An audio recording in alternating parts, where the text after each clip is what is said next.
The doors of Medical Station Osiris 7 burst open with a thunderous crash. Every doctor, nurse, and patient in the lobby turned to stare. What they saw made their blood run cold. Queen Zithra of the Draconis Empire stood in the entrance, her purple scales dulled with worry and exhaustion. But it was not the queen that made everyone freeze. Behind her, carried on a massive hover platform, lay Karvas. The royal dragon was 40 feet of pure muscle and rage, known across 17 star systems as the deadliest creature in the galaxy. His black scales were usually like polished obsidian, but now they were covered in strange green wounds that leaked poison. The dragon's breathing was shallow and painful. Each exhale released small puffs of smoke. His eyes, usually bright yellow and alert, were clouded with agony. The smell of burning flesh filled the air as the bioweapon continued eating through his body. "Please," Queen Zithra said, her voice breaking. "Someone help him. He is dying." The station's head doctor, a tall insectoid named Dr. Clixon, stepped forward. His forearms crossed over his chest. "Your Majesty, we cannot.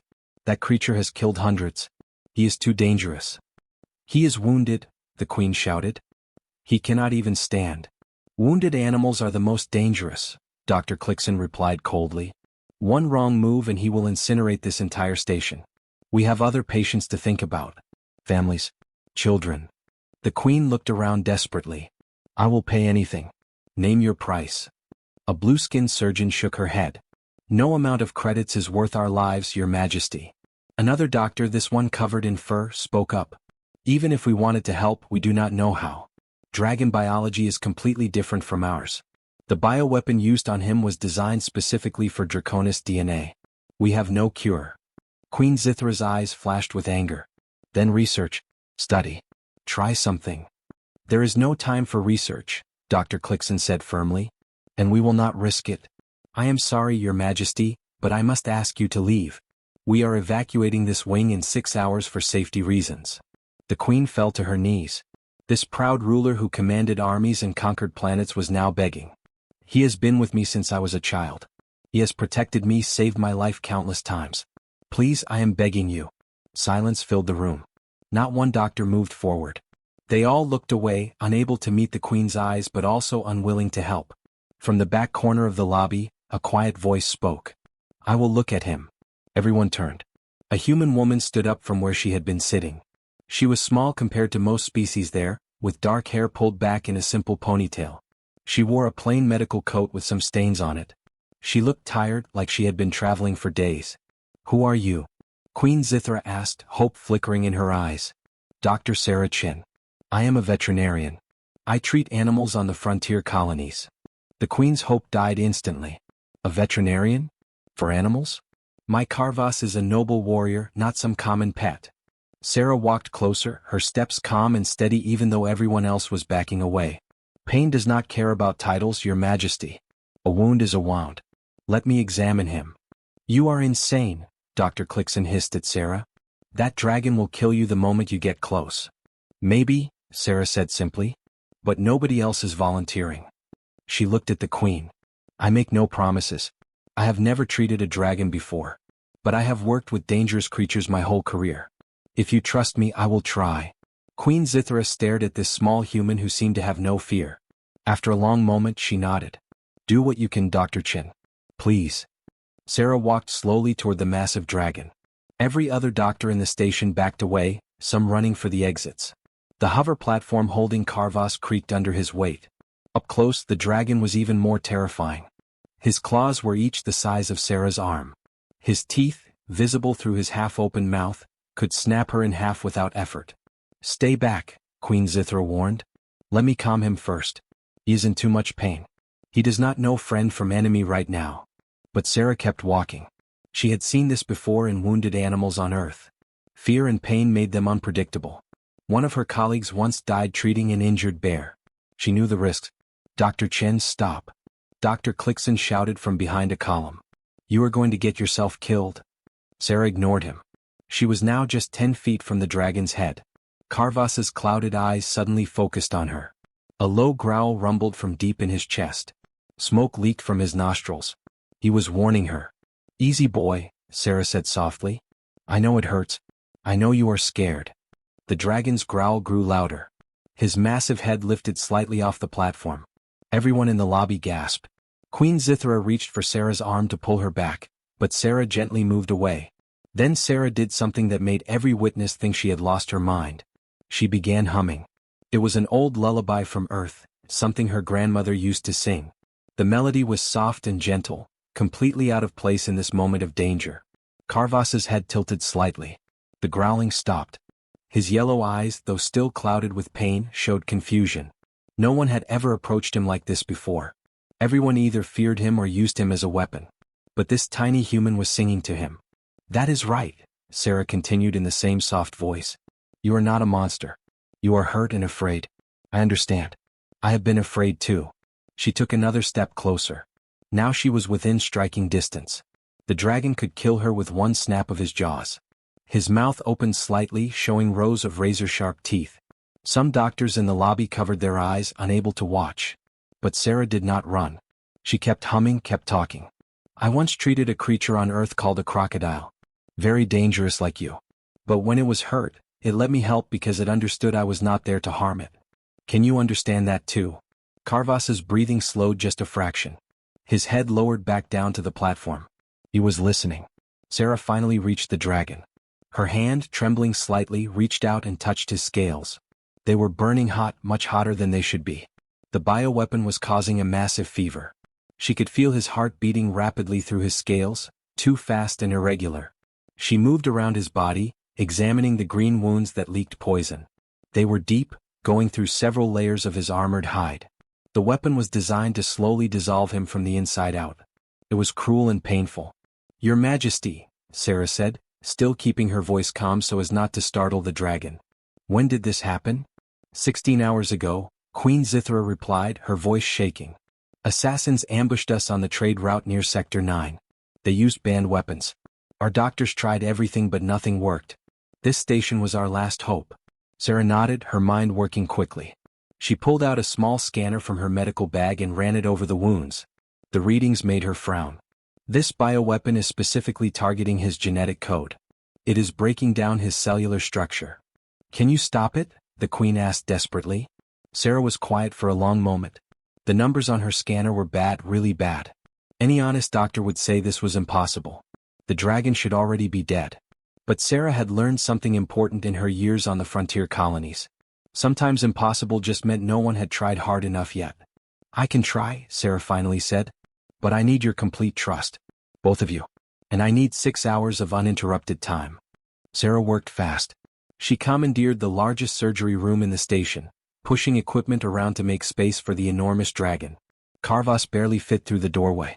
His tail had to curl around the room twice. The medical staff helped reluctantly, still keeping their distance from the deadly creature. "I need cryopacks, lots of them," Sarah ordered. "And bring me every antivenom compound you have. Also, get me the station's xenobiology database." Dr. Clixon watched from the observation window above. "She is wasting her time. That dragon will be dead in 3 hours." But Sarah did not waste time listening to doubts.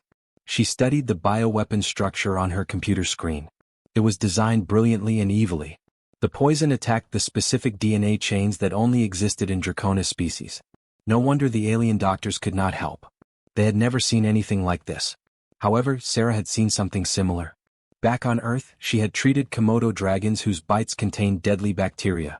She had also worked with snakes whose venom broke down tissue.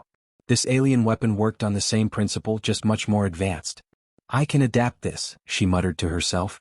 She began mixing compounds, using Earth-based antivenom protocols combined with alien medical technology. It was experimental and dangerous, but it was the only chance. Carvas groaned on the surgical table. His body temperature was rising fast. Sarah checked the readings and her heart sank. The dragon was literally cooking from the inside. His internal organs would fail soon if she could not cool him down. "Bring those cryopacks now," she shouted. The nurses wheeled in containers of freezing gel packs. Sarah began placing them all over the dragon's body. But it was not enough. She could see his scales turning from black to dark red from the heat. Without thinking about her own safety, Sarah climbed onto the dragon's back and spread the cryopacks across his spine where his temperature was highest. Carvas stirred. His massive head turned to look at this human who was standing on him. For a moment, Sarah thought she had made a fatal mistake. But the dragon's eyes showed something other than anger. Maybe understanding. Maybe gratitude for the cooling relief. Sarah injected the first dose of her experimental treatment directly into the dragon's bloodstream. She held her breath. This would either work or kill him faster. For 30 seconds nothing happened. Then Carvas's breathing became slightly more regular. The green wound stopped spreading. It was working. Suddenly, alarms blared throughout the station. Red emergency lights flashed. A computerized voice announced, "Security breach. Multiple hostiles detected in Sector 4." Queen Zithra burst into the surgery room, her weapon drawn. "The assassins have returned. They tracked us here. They want to finish what they started." "How many?" Sarah asked, not looking up from her work. "Too many for my guards alone. I must go fight them." The queen looked at her beloved dragon, then at Sarah. "Please, Dr. Chin. Save him." "I will do everything I can," Sarah promised. The queen ran out, leaving Sarah alone with Carvas and 2 frightened nurses. Minutes later, the nurses also fled when explosions rocked the station. Sarah was now completely alone with the dying dragon. The surgery became more complicated. Carvas's heart suddenly stopped beating. Sarah grabbed the defibrillator paddles, modified them for his massive size, and shocked his chest. What? Twice. On the 3rd shock, his heart restarted, but it was weak. Then the internal hemorrhaging began. Blood leaked from multiple organs. Sarah's hands moved on pure instinct now, cauterizing wounds, injecting coagulants, doing 10 things at once. Through the window she saw explosions in the corridor. The assassins were getting closer. She heard weapons fire and screaming. But Sarah could not stop. She was at the most delicate part of the procedure. One wrong move and Carvas would die. "Stay with me," she whispered to the dragon. "Fight with me, not against me.